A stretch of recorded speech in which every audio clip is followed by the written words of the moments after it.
Bob is a superintendent here at Pullman. Bob's been with the company 6 years, going on 7.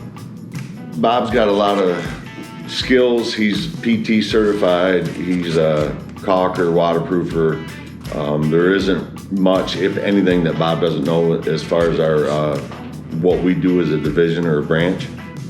I mean, his track record and his commitment to our processes and procedures, he's definitely passionate about safety. Doesn't tell the guys anything that he isn't already going to do himself, and I think that, you know, they respond well to that. I think it's contagious. If they see you doing something the right way, then they'll do it that way as well. He's somebody that, you know, is forward thinking and never, you know, just relying on, you know, how we've done things in the past. He's always coming up with creative ideas of how we can safely perform our work. He likes to go hunting and fishing, and, you know, conversations we've had, make sure his family has their safety glasses on, earplugs, things of that nature when they're out shooting or hunting. And he takes it personal with them to take that time to explain to them, and for him to have that role with his family to make that initiative, and they make sure that they have this equipment because of him, shows me leadership outside the force. We, on a project recently, we had a steel beam repair that we had the engineer turn it into a post-tension repair. I think it was a lot safer and cost-effective too.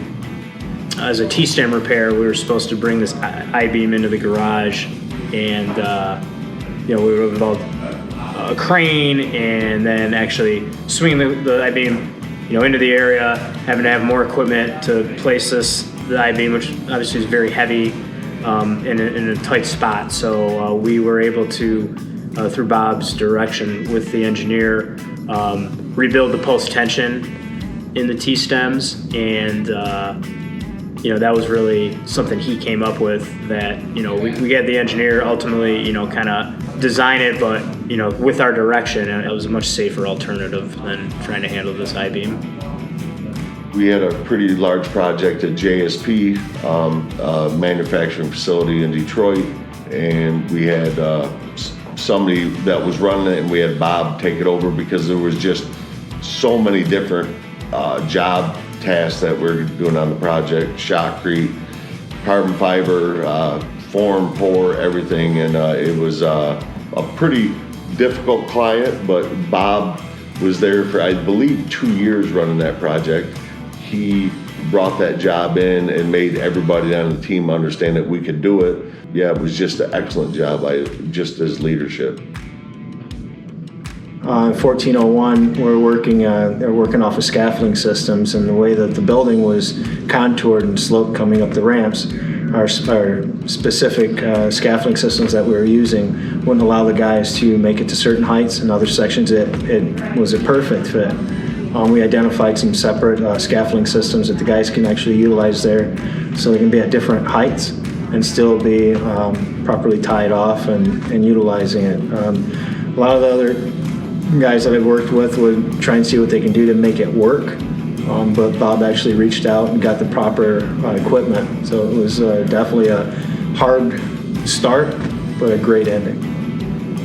That was a very difficult job, very difficult environment, and he was able to work with the customer, and we made that a repeat customer. I think he turned that project that was very challenging, very difficult, into a huge success for us.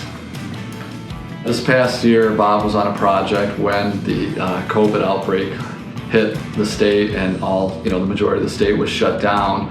Bob was able to keep his project up and running by implementing, wash stations, following the CDC guidelines, assuring that the team members were all wearing masks, to the point where the customer was comfortable coming out and walking to the project.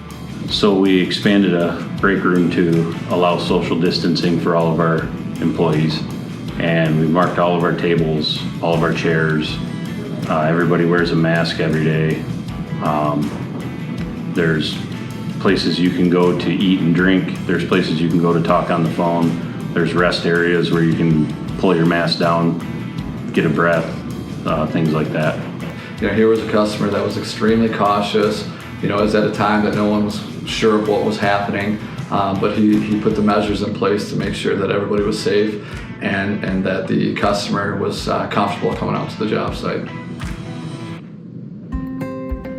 Bob deserves the award because he is a Model A student of what we expect from Pullman. He's great attitude, lots of experiences, and even though he has a lot of experience, he has no problem reaching out to anybody for any guidance or support that he may need in something that he's not 100% sure of. He's very well-rounded. Sometimes you might have a job and you might need 2 or 3 different lead people because maybe somebody knows how to do concrete repair, but they don't know how to do masonry work, or some guys aren't good at traffic coding, but they're good at caulking or something like that. But he knows how to do the work, safely and effectively. Bob deserves the win of this award because he's somebody that cares about safety, cares about others, cares about his team members. He's somebody that's passionate about everything he does, and he's extremely proud of his projects and what he does on his projects. I truly believe that Bob deserves the award, and I'm really very happy for him. Oh, I was excited and surprised. I put a lot of effort into making sure that everyone is safe on my jobs, so it was nice to see. I know that Bob is proud and humbled by the award. It's something that he says is a team award. So we're excited. We're excited to have a safety champion winner this year in our team. Our other superintendents and foremans know Bob. They've known him for years, and it's just good for the morale of the branch and our field leaders to know that, hey, we can win it here too, just by being a great leader and a good teacher to the new upcomers. I hope it shows that it's possible for anybody. Just do your part, and in the end, good things happen.